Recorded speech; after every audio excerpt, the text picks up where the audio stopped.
Sin duda alguna, resulta impresionante la manera en que las personas adquieren conocimiento. No obstante, es aún más impresionante saber qué es lo que sucede con estas personas cuando se adquiere el conocimiento. Hace 2 semanas mis compañeros y yo encontramos una noticia en internet muy interesante. Esta decía que la organización mediática internacional Wikileaks había filtrado información acerca de una supuesta estrategia del gobierno de Estados Unidos de implantar regímenes neoliberales en Sudamérica. Esta investigación se dio a través de la publicación de documentos que trataban de reconstruir una lucha de poder llevada desde hace más de 15 años. Bueno, revisando estos documentos escritos por Alexander May y Dan Beaton, encontramos que ellos establecieron una postura particular de Estados Unidos en la que solo se apoyó económicamente a los partidos políticos de derecha, y cuando estos obtuvieran el poder en las regiones, beneficiarían a Estados Unidos para que el gobierno de Estados Unidos tuviera un control político y económico en esta región del continente americano. Bueno, al ver este tipo de noticias, nosotros pensamos mucho sobre el gran impacto que tienen organizaciones como Wikileaks en la población hoy en día.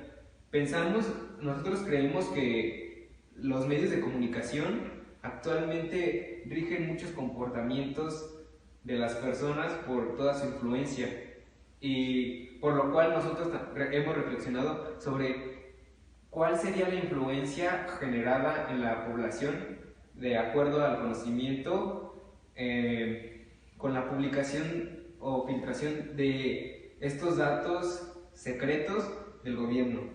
Y bueno, para poder disipar nuestras dudas, nos pusimos en el lugar de las personas que se encuentran esta información en internet, lo cual no está nada alejado de la realidad, y encontramos que a través de estos procesos de conocimiento como la razón, la emoción y la percepción, es como se determina la manera de ver la realidad de las personas.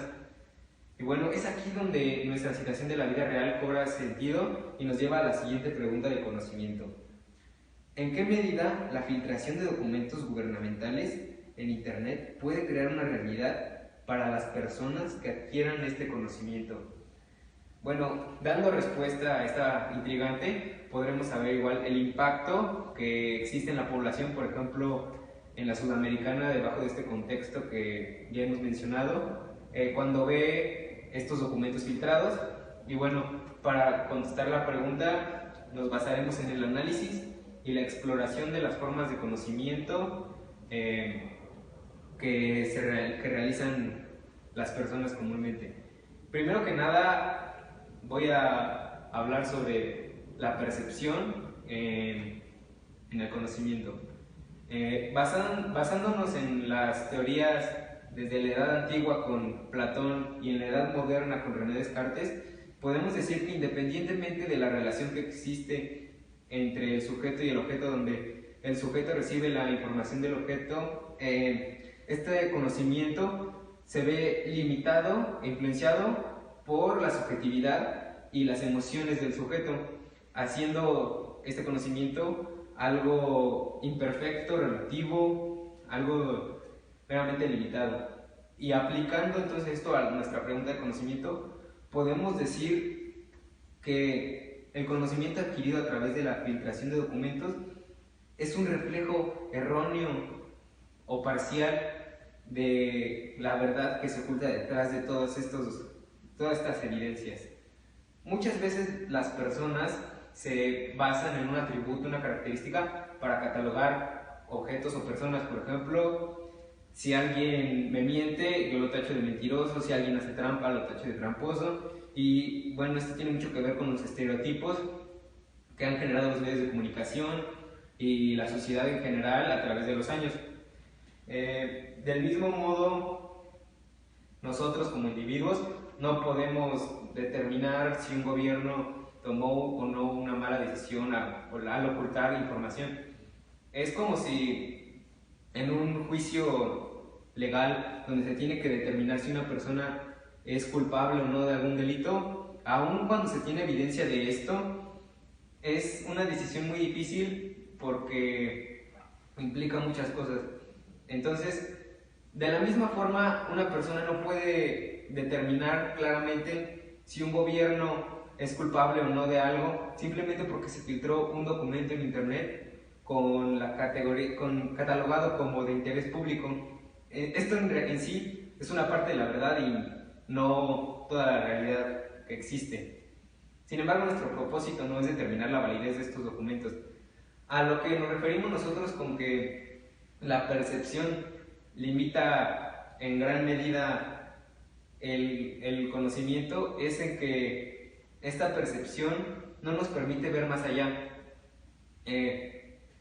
Digamos, puede que tengamos razón en ciertos aspectos y el gobierno sí esté ocultando información por fines que afecten a la sociedad.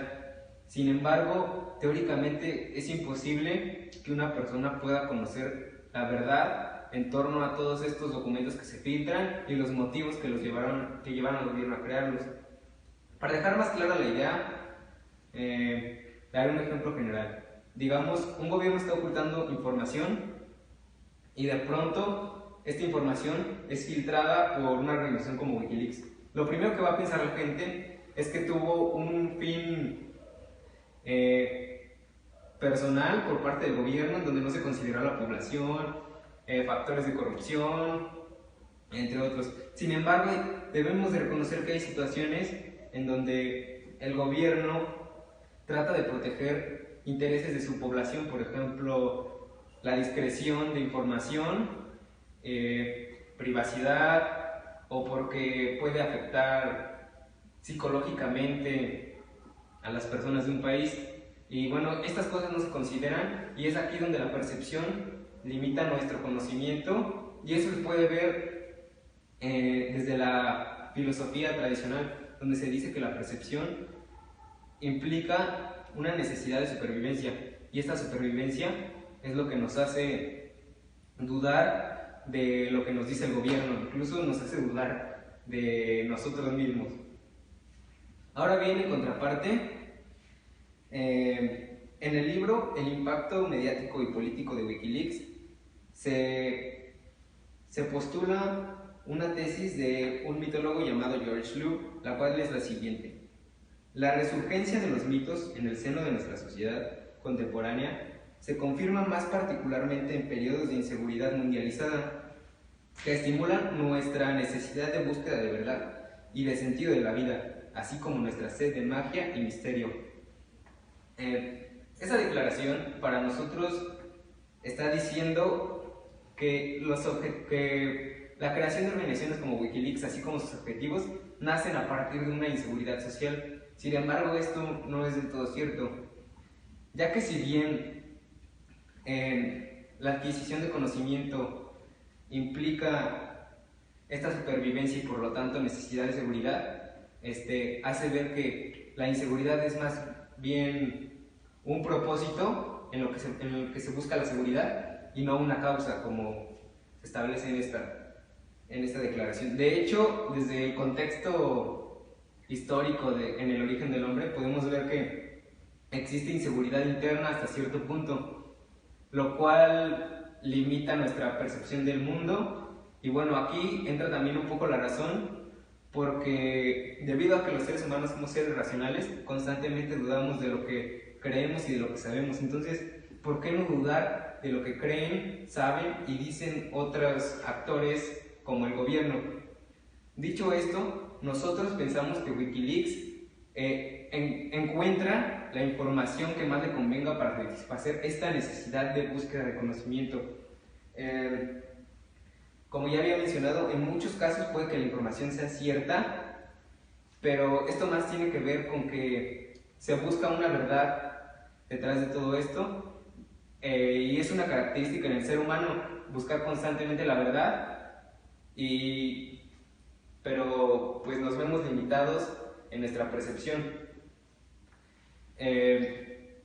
Esto tiene que ver igual mucho con los principios básicos de la percepción, en donde se dice que la percepción es un proceso selectivo, y nosotros podemos decir que Wikileaks sigue este patrón.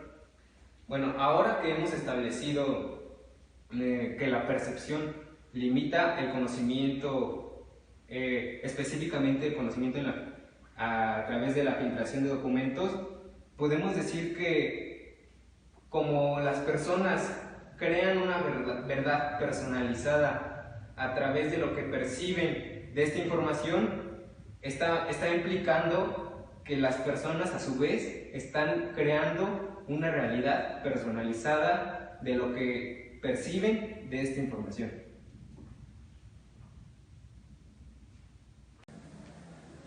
Ahora, dando un ejemplo concreto que apoye nuestra tesis, primeramente tenemos como ejemplo el gobierno de los Estados Unidos.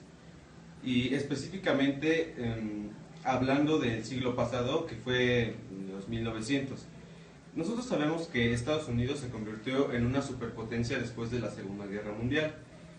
Así también nosotros sabemos que después de la Segunda Guerra Mundial empezó un periodo de alrededor de 30 años llamado la Guerra Fría. Y la Guerra Fría fue básicamente un enfrentamiento entre las dos superpotencias y después entre los bloques que estas controlaban, que fueron Estados Unidos y la ex Unión Soviética, que ahora es Rusia. Y bueno, nosotros podemos ver a lo largo de la historia de la Guerra Fría cómo es que se hizo propaganda, no solamente en Estados Unidos, sino también en la Unión Soviética, para apoyar determinadas ideologías. Y esto es relevante porque gracias a esta propaganda es que las personas pensaron de determinada manera. Es decir, los americanos pensaban que debían ir en contra de los comunistas debido a la propaganda excesiva que se daba en el país, y los soviéticos pensaban lo mismo de los americanos. Entonces podemos ver que este control de información crea en las personas determinadas perspectivas que muchas veces nosotros no podemos identificar tan fácilmente. Estas perspectivas dan lugar a grupos de personas que las comparten, y es aquí donde surgen fenómenos como es el nacionalismo, que se empezó a gestar en el siglo XIX. Bueno, tenemos que esto fue un proceso histórico, y bueno, nosotros también podemos ver un determinado caso que fue en Estados Unidos con ya sea la guerra de Vietnam o todas las intervenciones americanas que Estados Unidos tuvo en los países donde podría ser que se empezara a desarrollar el comunismo. Un ejemplo concreto de esto es el caso de Nicaragua, donde el presidente Ronald Reagan orquestó una intervención para derrocar al gobierno socialista que se llamaba el Frente Sandinista de Liberación Nacional, porque no le convenía a sus intereses. Hemos visto que, más bien, con la doctrina Monroe podemos ver que América ha sido muy importante para los Estados Unidos, porque es su principal zona de influencia. También lo hemos podido ver con Cuba y con demás países latinoamericanos que Estados Unidos trató de controlar mediante la imposición de ciertas familias que ejercían una dictadura. En este caso concreto, podemos ver que se desarrolló bastante propaganda en los Estados Unidos para apoyar al grupo de contrarrevolucionarios llamados los Contras en Nicaragua, para fomentar la democracia en Nicaragua y echar al socialismo del país. Es interesante estudiar este hecho porque el gobierno de los Estados Unidos realizó acciones ilícitas para financiar este movimiento. Una de ellas fue la venta de armas en Irán, que se encontraba en conflicto en ese momento con otros países. Y bueno, nosotros sabemos que debido a la política aislacionista de Estados Unidos, esto era ilegal en el mundo. Después de esto se realizaron varias investigaciones y es muy interesante remarcar que estos se realizaron audiencias llamadas de Iran Contra Hearings que fueron televisados y muchas personas veían en sus casas, en sus televisiones, estas audiencias porque era un tema de vital importancia. Con esto me refiero que no necesariamente era tan relevante para los americanos, sino que el gobierno de los Estados Unidos hizo que fuera relevante para los ciudadanos americanos. Es por eso que estas audiencias que fueron televisadas alcanzaron un gran número de televidentes. Es importante mencionar que debido a estas audiencias se produjeron, más bien, se gestaron más ideologías entre los americanos respecto a los extranjeros. Uno de ellos es en Nicaragua, que creció el repudio hacia el gobierno socialista y los comunistas en sí. Esto también lo podemos ver con la Revolución de Cuba, cuando Fidel Castro implanta un régimen socialista. Estados Unidos crea propaganda y controla la información para que las personas y los gobiernos piensen de una determinada manera. Esto se puede ver cuando Estados Unidos pide a la Unión de los Estados Americanos que ya no comercien con Cuba. La mayoría de los gobiernos americanos hicieron caso a Estados Unidos y dejaron de comerciar con Cuba, ya sea por las ideologías que ya estaban entre las personas o por los intereses propios del gobierno. Entonces, podemos ver que ha habido recientemente muchos procesos que nos dan como prueba esto. Podemos ver también el caso en el Medio Oriente actualmente, donde tenemos grupos terroristas que atacan a inocentes. Y bueno, el manejo de la información del gobierno, no solo de los Estados Unidos, sino también de organizaciones internacionales como la ONU, hacen que nosotros pensemos de determinada manera. Especialmente tenemos un caso como en los Estados Unidos, que después del ataque en las Torres Gemelas, podemos ver que empezó como una cacería de terroristas, así como se vio antes, 40 años antes, con los comunistas, con el fenómeno denominado macartismo, y también podemos verlo en movimientos anteriores. En el caso de las Torres Gemelas podemos ver cómo en los Estados Unidos se controló la información y se hizo propaganda contra los terroristas, que los americanos empezaron a gestar ideas determinadas sobre no solo los que eran terroristas, sino sobre los árabes en sí. Y podemos verlo en la actualidad como, aunque de eso ya hacen alrededor de 14 años, nosotros sabemos que muchas personas relacionan a los musulmanes o árabes con terroristas, aunque teniendo más información nosotros podemos saber que no es así.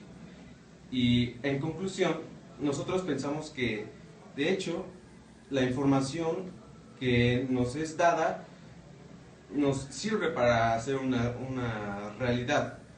Esta realidad es propia, la desarrolla cada uno.